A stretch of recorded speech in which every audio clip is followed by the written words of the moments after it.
9:31 de la mañana, el abogado, el doctor constitucionalista Fernando Calle nos acompaña a esta hora. ¿Qué tal, doctor? Bienvenido, gusto de verlo. Para mí, María Jesús, es un buen día volverte a ver después de un tiempo y poder estar con la teleaudiencia del canal de todos los peruanos. Bueno, ya quisiéramos los peruanos tener un buen día, ¿no? Realmente, un día en el que vamos a ver cómo se va a proceder ahora, cómo se va a llevar adelante ese proceso en el marco de una transición. Pedro Pablo Kuczynski renunció ayer. No entendía esta parte yo, ¿no? En el Congreso decían que se aceptaba la dimisión, sin embargo el Pleno verá este tema. ¿Qué va a pasar ahora que sí en ese correlato de hechos? Sí, una renuncia, no sé, con una carta un poquito y un mensaje nada dialogante, ¿no? Un poquito fuerte, soberbio, a pesar de que los hechos lo ponían al presidente en una situación que ya era insoportable. Pero lo primero Perdón, ¿insoportable o insostenible? Ambas cosas, porque hay una tendencia hace tiempo de convivir con la corrupción o con situaciones difíciles. Prácticamente, si ustedes analizan, y con todo respeto y cariño sobre todo a la ciudadanía, el debate político sobre estos temas se ha estado llevando, y se está llevando aún, vamos a ver, dentro del Ejecutivo y el Legislativo. Y pareciera que no hubiera habido gente, ciudadanos al respecto, bueno, una encuesta pide hoy que todos se vayan, su indignación, ¿no? Ahora, yo le digo, indudablemente que esto tiene que llevarse al Pleno. Creo que hoy día tiene una reunión convocada en su oportunidad para la vacancia, pero lo que va a tener que analizarse primero es la renuncia y ser votada, ¿no?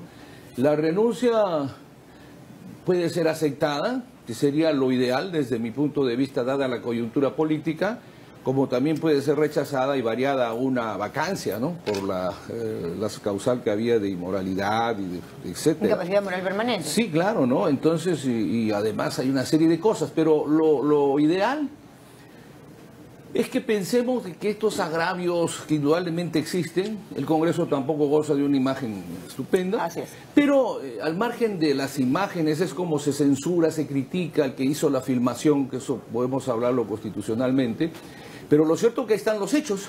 Ya, doctor Fernando Calle, nos interesa saber un poco lo que manda, lo que debe hacerse y lo que debe pasar en el marco de una transición constitucional ordenada. Y el señor Vizcarra ha dicho que él viene a ponerse a disposición del Perú, pero además tiene que hacerse lo que manda la Carta Magna. Bueno, eso es lo que, María Jesús, yo decía en algún momento en este canal, y que yo no sé por qué malinterpretaban tanto la Constitución. Desde el inicio hablaron del artículo 117, que no podían acusar al presidente, que no tenía que ver con lo que se estaba llevando ni en la Bajato ni en la Fiscalía, no tiene nada que ver el artículo 117, bueno, ahora nos dan la razón. Segundo, que para eso está la Constitución, fíjense, mucho se ha hablado de que renuncien los vicepresidentes, los mismos, la vicepresidenta decía, yo me voy si es que se va al por lo pronto, Mercedes ¿no? Sarab renunció a la presidencia del Consejo de Ministros. Bueno, era lo menos, ¿no? Y ahí quiero agregar algo. Todos los canales le dedicaron buen tiempo a cada ministro que expresaban casi en un espíritu supuestamente patriótico y leal, una lealtad bastante admirable, decir que ellos también, yo renunciaría. Pues sepa la ciudadanía así es, que la Constitución dice, si la presidenta del Consejo de Ministros ya había anunciado su renuncia, nosotros no teníamos. Así es, yo no entiendo por qué la prensa y todos le daban tanta expectativa cuando automáticamente tienen que irse los ministros. Eso bueno, sabíamos que ayer los ministros pusieron su carta de renuncia al unísono, porque además así lo manda no queda otra cosa. Porque ya la Premier había renunciado, ¿no es cierto? Bien, volviendo al escenario de Martín Vizcarra a la cabeza, tomando el timón en el país como lo manda la Constitución. Mucha gente le ha pedido a Vizcarra que renuncie, ¿no es cierto? Él ha señalado que viene a ponerse a disposición del país y la Constitución. Por lo tanto, él entiendo que juramenta el día de mañana como presidente. Bueno, eso lo dispondrá el Congreso porque todavía tiene que ir. Seguramente el jurado le entrega sus credenciales vía la aceptación y va al jurado ya para que le entreguen los credenciales respectivos como presidente y lógicamente, protocolarmente el presidente convoca a una reunión para que se le invista con la banda presidencial, ¿no? Eso podría pasar mañana mismo, bueno, sí, porque hoy día, como le digo, salvo que hoy día trasladen la situación, como he escuchado, a un debate que de todas maneras se le va, que al estilo de Fujimori. Fujimori renunció y el Congreso no lo aceptó, ¿no? Y lo vacó. Y lo vacó por incapacidad así es moral, ¿no? Pero en este caso, en el que el país está atravesando una situación tan difícil, yo invocaría de que estos, hasta podríamos hablar de algunos agravios, se pasen por alto, ¿no? Porque además el país ya conoce y se va dando cuenta quiénes son todos, y ahora, sería bueno para avanzar, ¿no? Con rapidez, ¿no? Doctor, entendía ayer que se había admitido la dimisión de PPK en el Congreso de la República. No, lo que se nos ha informado es que la Junta de Portavoces, que representan a las bancadas, dice que la han admitido, pero esto tiene que ratificarse en el Pleno. En la votación. Y las votaciones siempre nos han traído sorpresas, ¿no? Nos han traído sorpresas. Y bueno, se deben a sus electores. Esto es consecuencia de que no ha habido, y aquí hemos hablado muchas veces, de la rapidez que podría generarse una ley de partidos políticos y una ley electoral que permitiría el juego de los partidos un poquito y que maduros, vendría ¿no? bien avanzarlo en el Congreso, pero con todo esto, Sí. Doctor, quisiera preguntarle en su calidad de constitucionalista, la diferencia entre aceptar la renuncia o ir a la vacancia. Bueno, la vacancia tendría que tener los 87 votos, ¿no? Que en su oportunidad no hubieron, y que dicho sea de paso es bueno aclarar. Yo escucho alguna bancada específicamente, incluso a quien no estando en el Congreso, pero lidera pues un frente de izquierda marxista, que es Verónica, y en la mañana Glade, no sé qué opina el padre Arana, el congresista Arana. Ahora andan divididos. Pero manifestado pues con una severidad tremenda con relación al indulto, con relación a esta situación. Y yo creo que ellos primero tendrían que creí que la conferencia era para explicarle a sus electores y para decirle al país por qué favorecieron el indulto. Porque sin pero duda luego la me va a memoria es explicar usted fresca, ese ¿no? tema, o cómo queda la figura del indulto, porque si no se confirma que no fue un indulto humanitario, la pregunta es, ¿eso queda sin efecto? No lo sé, me lo explicará usted. Pero hablemos de la diferencia entre vacarlo o aceptar bueno, esta obviamente renuncia. que la renuncia es un acto voluntario, aunque sea presionado, porque no había otra forma de sostenerse, y en alguna forma a veces se hace conversada para evitar que haya todo un procedimiento que indudablemente una cosa es renunciar, que te acepten, y otra que te vaquen por inmoral, ¿no? Para empezar. Y segundo, y hay antecedentes, el presidente Nixon también renunció antes de que lo procesen. En relación a lo que pierde, digamos, en este caso, el mandatario renunciante, porque aún no podemos llamarlo el mandatario, ¿no? Bueno, está en ejercicio todavía, ¿no? ¿Qué pierde a nivel del tema judicial o los delitos que pesarían presuntamente? Ni uno ni otro, porque lo que va es un juicio político, ¿no? Porque no ha habido un antejuicio, sino un juicio político por la causal establecida. Y lógicamente el sistema de justicia actúa en forma autónoma y espero que ahora empiece, no solamente es un buen referente, fíjese usted, en una entrevista anterior yo manifestaba justo de que el presidente, y ese era el debate, que lo aclaré, podía solicitarse el impedimento de salida del país en cuanto deje las funciones, ¿no?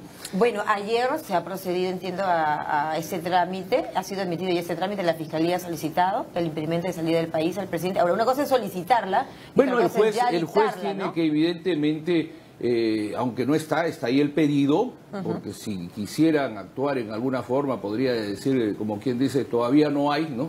Pero lo tiene en cartera y lógicamente eso lo han hecho, me imagino yo, con una finalidad de agilizar. Además que lo dice el documento, y servir ¿no? al país. Evitar que claro, por eso, en cuanto termina, en cuanto se le da, en cuanto se enviste y deja la banda presidencial, automáticamente el juez puede ordenar va a haber una audiencia, porque ahora con el nuevo Código Procesal no es como antes que el juez lo tomaba como decisión, sino va a haber una audiencia en la que asistan sus abogados de ambas partes y ahí el juez determinará si procede el impedimento de salida del país, que es lo que han pedido. Bueno, que es lo que han pedido, ¿no? Es muy probable que proceda, ¿Considera ¿no? usted que sería pertinente en el Yo marco sí creo que debe, además fíjese, esto debería generar que de una vez el Congreso también apruebe el juicio de residencia.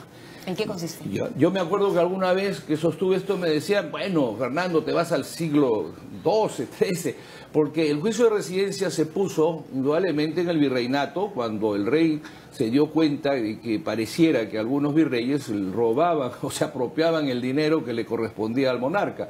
Entonces, en síntesis, consiste en que cuando se aplica el juicio de residencia a todos los mandatarios, y podría extenderse a las principales autoridades, no puede dejar el país 6 meses, 1 año, lo que termine la norma, hasta que sea investigado, ¿no? No puede terminen las investigaciones. Sí, no puede salir del país, ¿no? Perfecto. Pero le dan un tiempo, o sea, para que se evite que eres presidente de la Corte Suprema, del Tribunal Constitucional, o inmediatamente me voy. No, tiene el arraigo del juicio de residencia. En este caso no.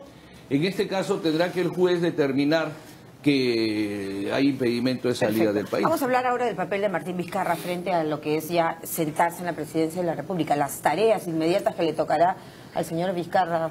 Indudablemente que le toca un momento sumamente difícil, ¿no? Uh-huh. Bueno, yo he escuchado mucho, y le voy a dar mi modesta opinión, he escuchado mucho de decirle que tiene que haber un gabinete con las fuerzas políticas, ¿no? Otros podrían decir suficiente con que tenga el gabinete con el grupo fujimorista, que ahí tendría ya un apoyo mayoritario. Pero yo me pregunto, eso naturalmente, y vamos a hacer un recuerdo, ¿no? Indudablemente que hay que mantener la armonía, pero ¿qué requiere el Perú? Yo quiero que un líder siempre busca personas a tu lado que incluso puedan superarte, ¿no?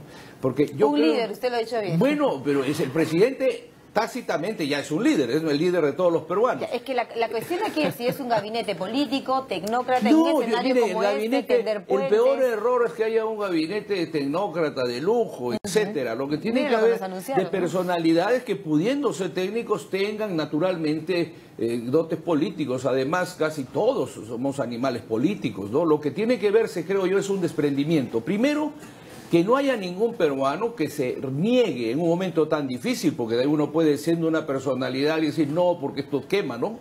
Indudablemente.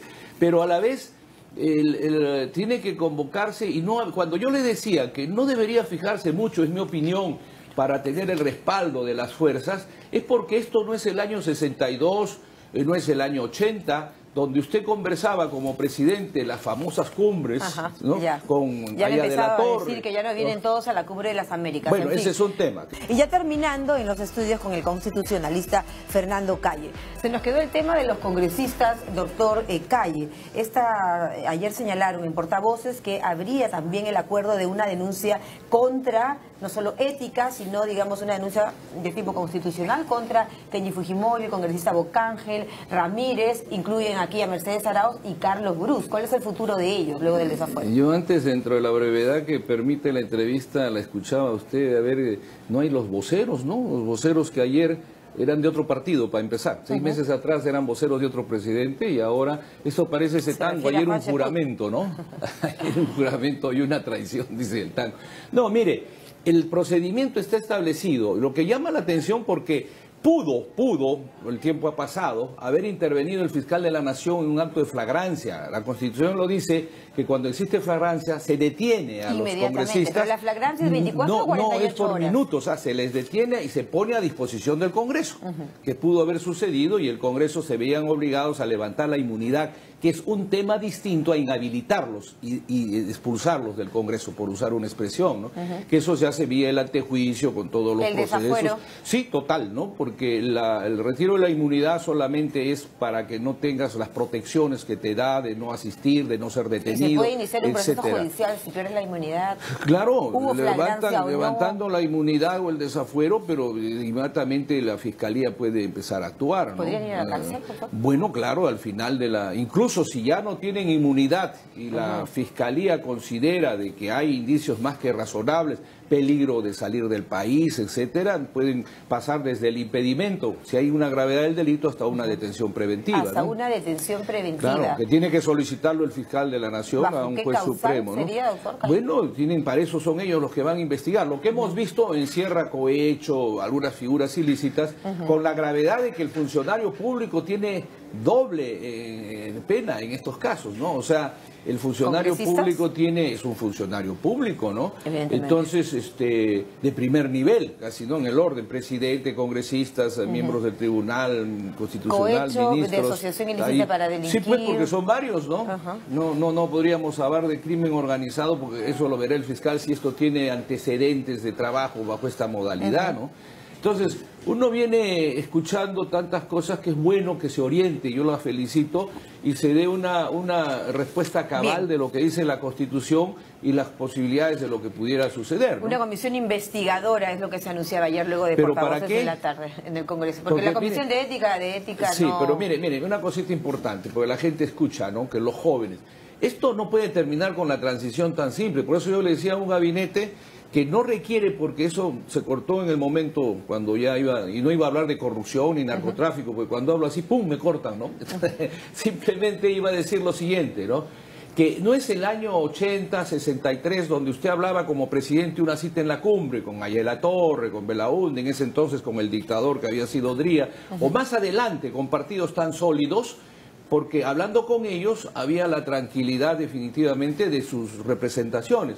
Pero hoy en el Congreso, si bien tienen representación, ¿qué legitimidad tienen? Claro, ¿A qué pueblo masivamente representan? Entonces yo creo que el presidente que venga, que va a juramentar, debe, lo que le faltó a Kuczynski, no tendrá mayoría, bueno, hay no tendrá que congresistas, elecciones, no tendrá, ¿cómo va a convocar a elecciones? No puede hacerlo. Exacto. Lo que sí no puede hacerlo si no se cumple, si no se tiene, debe terminar el mandato. Lo que puede hacer, y sería interesante, porque si usted ha escuchado a la expresidenta del Consejo de Ministros y a muchos, han hecho un choque de mala interpretación de la Constitución, y esto nos está llevando a que hay muchos vacíos y nos puede llevar a un momento constituyente. Las calles pueden pedir asamblea constituyente. El presidente en ejercicio, cuando asuma, podría, con un nivel de ministros no de lujo, pero sí de calidad, de trayectoria, con decencia sobre todo, podrían elaborar un paquete de reformas constitucionales que las envíen al Congreso para su debate dentro del artículo 206 y evitarnos sobresaltos que pueden venir. No hay que mirar la cosa con tanta tranquilidad. Tenemos una Constitución en orden, en la Constitución que señala qué paso seguir, así que hay que hacerlo nada más. Que la Constitución requiere ya un cambio, una reforma, y bueno, fue para un periodo, pero que ha sobrepasado todo, ¿no? Gracias al constitucionalista Fernando Calle por estar con nosotros.